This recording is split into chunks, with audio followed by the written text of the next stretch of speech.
Most people think they have time, but if you're still waiting for a global catastrophe to get serious about your faith, you might already be too late, because the final countdown in the Rapture timeline isn't coming. It's already happening. And while the world scrolls, sleeps and mocks, the most important moment in human history is quietly approaching its climax. Jesus laid out the timeline with precision, step by step, warning by warning. And yet, what was once prophecy is now reality. We're not watching the signs unfold anymore. We're living inside them. And the scariest part? It's almost over. The clock has moved from days to hours, from hours to seconds. This isn't fear-mongering. This is spiritual intelligence. The ones who are awake can feel it. The atmosphere has shifted. The final call is being whispered across the spirit realm. Some churches don't talk about the rapture anymore. Too controversial, too uncomfortable, too doom and gloom. But heaven hasn't gone silent. Only men have. And in that silence, millions are being lulled into spiritual sleep, thinking they still have time to get ready. Meanwhile, the final countdown is ticking, and most people don't even hear it. But you're here, and that means you're not like most people. In this video, you're going to discover what's really left on the Rapture timeline, and why ignoring it could cost you everything. You'll understand what Jesus meant by watch and be ready, and how close we truly are to the final moment. So stay with me until the end, because this could be the most important message you hear before the sky opens. Few people realize it, but Jesus himself, along with Paul and John, already laid out a true end times map in the scriptures. In Matthew 24, Luke 21, and 1 Thessalonians 5, they revealed a prophetic order that isn't speculation or conspiracy theory. It's pure revelation. Jesus spoke of spiritual deception, love growing cold, division among people, persecution of the righteous, and cosmic signs that would shake the heavens. And here's the thing. Many of these signs are no longer predictions. They've become headlines. This timeline didn't just pop up with modern YouTubers or theologians. It's been unfolding since the first century, when the disciples asked, "Lord, when will these things happen?" Luke 21:7. The answer was direct and full of steps. Spiritual deception would increase, faith would grow cold, and great division would sweep even through the churches. And you don't have to look far to see it. Just open your eyes. How many absolute truths have been exchanged for convenience? Maybe you've seen it in your own life. Friends who once burned with faith now barely mention God. Families breaking apart over ideologies. Churches splitting over man-made doctrines. And all of this was foretold in advance, like pieces in a prophetic domino chain. The question isn't if it will happen, but rather, what's left to unfold? Because the path has already begun, and there's no turning back. What's even more intriguing is that the next steps don't require massive catastrophes, but something far more subtle, almost imperceptible.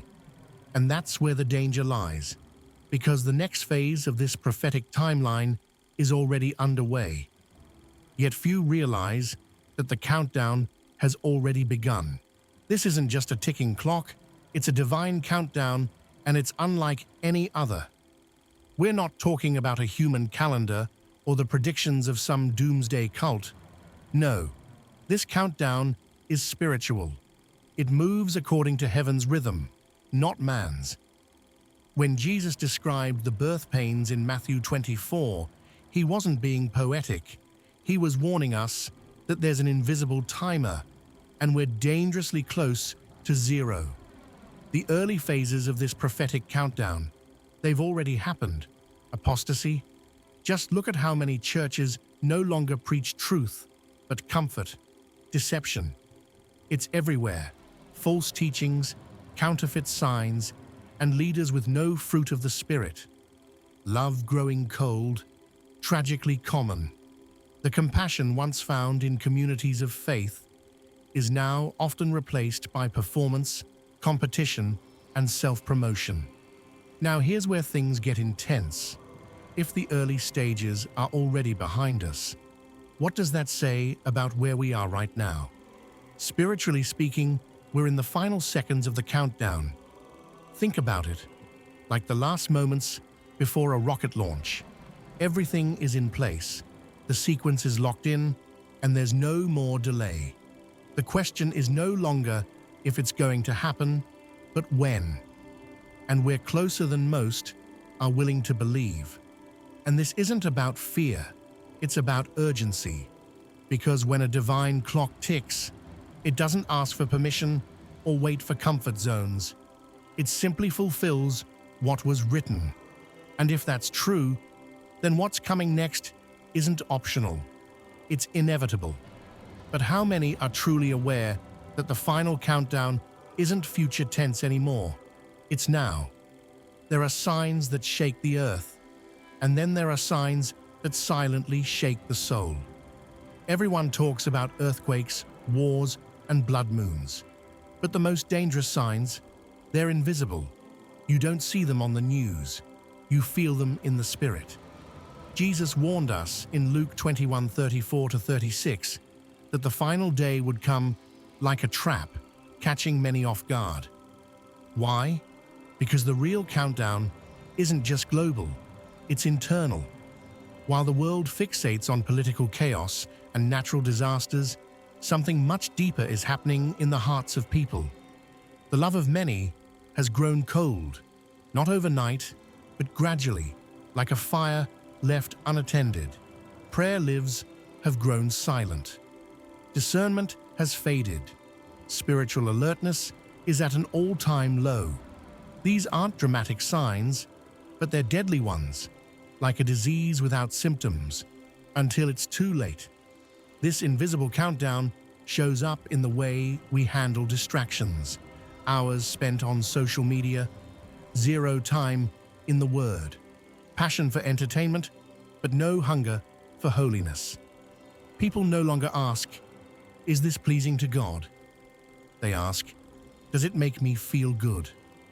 That's the mark of spiritual slumber, and the enemy loves it, because a church that's entertained is a church that's unarmed. But here's the thing. Jesus gave us the antidote. Watch and pray always, so that you may be counted worthy. Luke 21:36. He knew the final danger wouldn't be what we see outside, but what we allow inside. And if the countdown is happening beneath the surface, what happens when it finally breaks into the open? God never sends judgment without first sending a warning. From Noah's Ark to the prophets of old, he always gives his people a chance to prepare. And now, through Jesus, we've been given one final prophetic alert. In Matthew 24:42-44, he tells us to stay awake, because he's coming at an hour no one expects.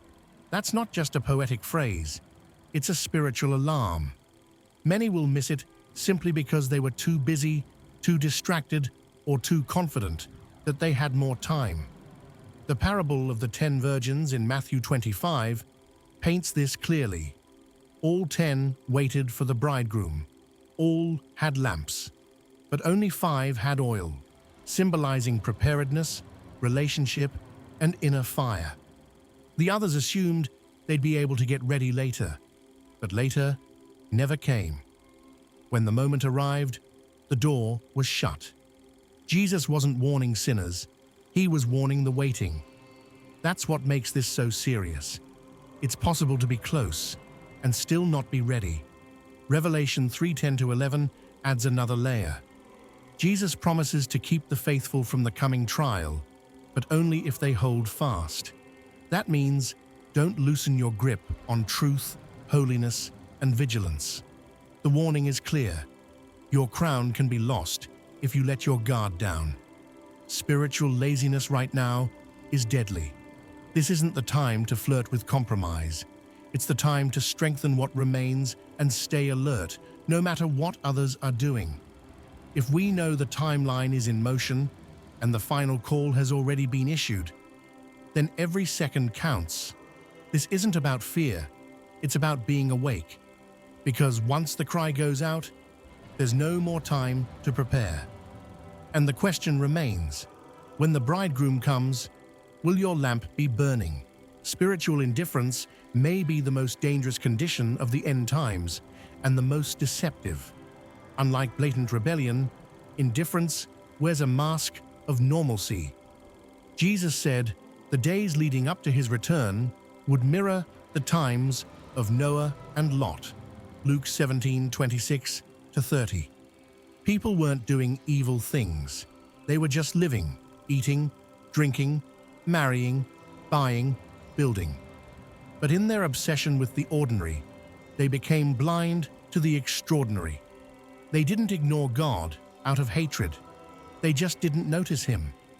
And by the time they realized what was happening, it was too late. The warning here isn't about violence or corruption. It's about comfort zones that make us spiritually numb. Today, we see the same pattern. Believers who once burned with passion are now preoccupied with convenience. The pursuit of comfort has replaced the pursuit of the kingdom. Church is optional, prayer is rushed, and scripture becomes background noise. If something major happens, then I'll wake up, many say. But that's a trap. The prophetic timeline won't wait for you to feel ready.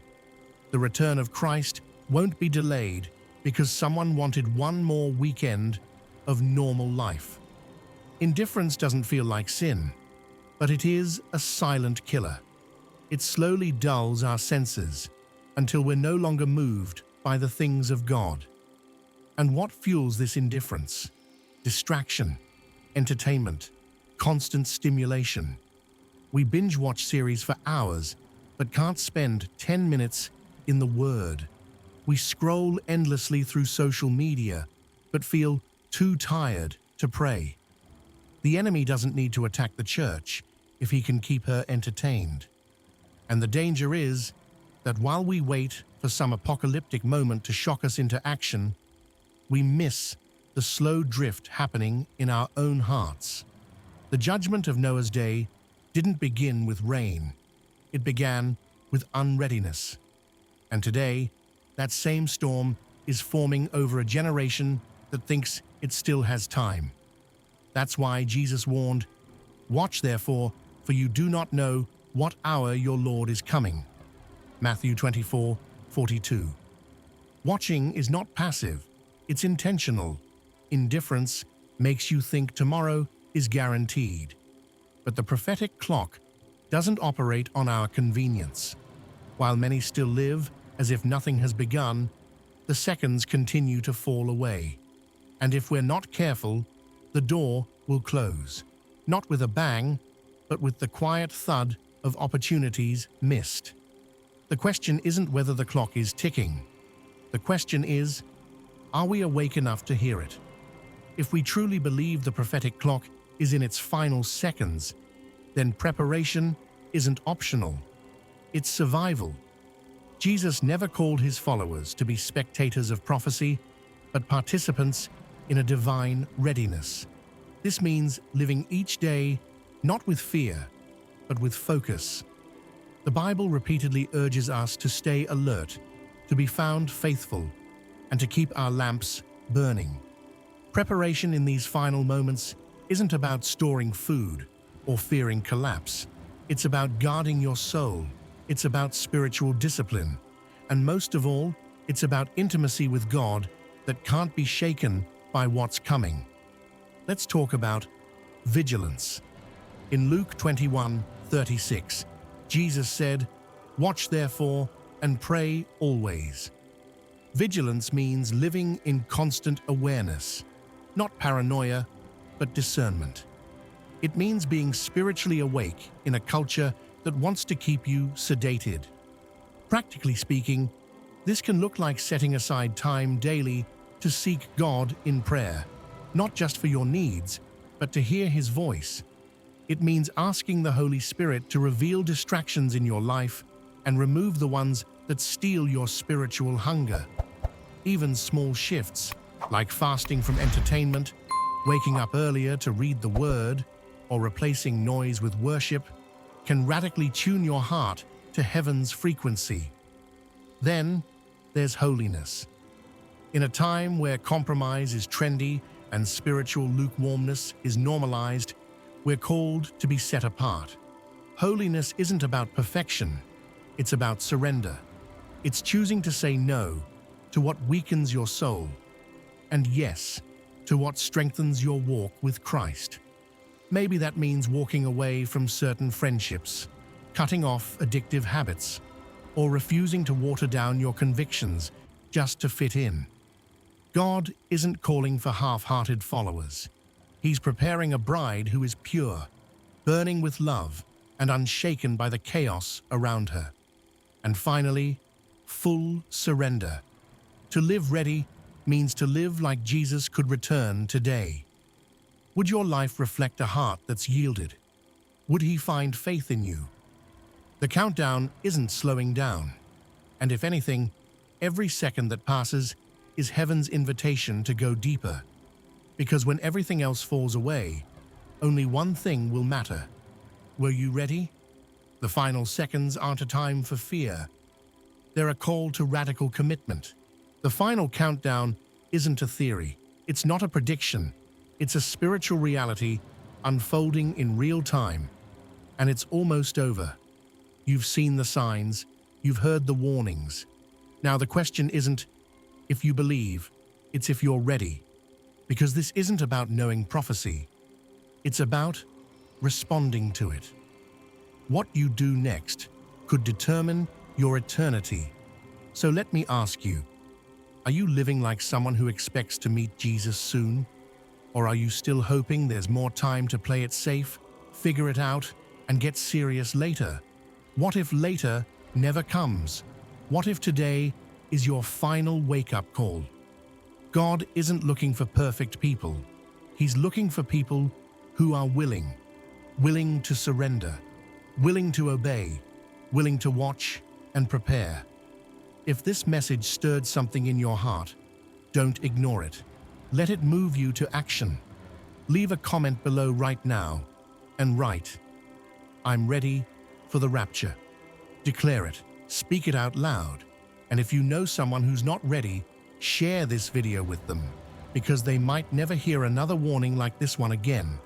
Make sure you subscribe to this channel and turn on the notifications, because there's more coming. Deeper truths, prophetic insight, and practical steps to help you stay spiritually awake in a sleeping world. The time is short, but your preparation starts now.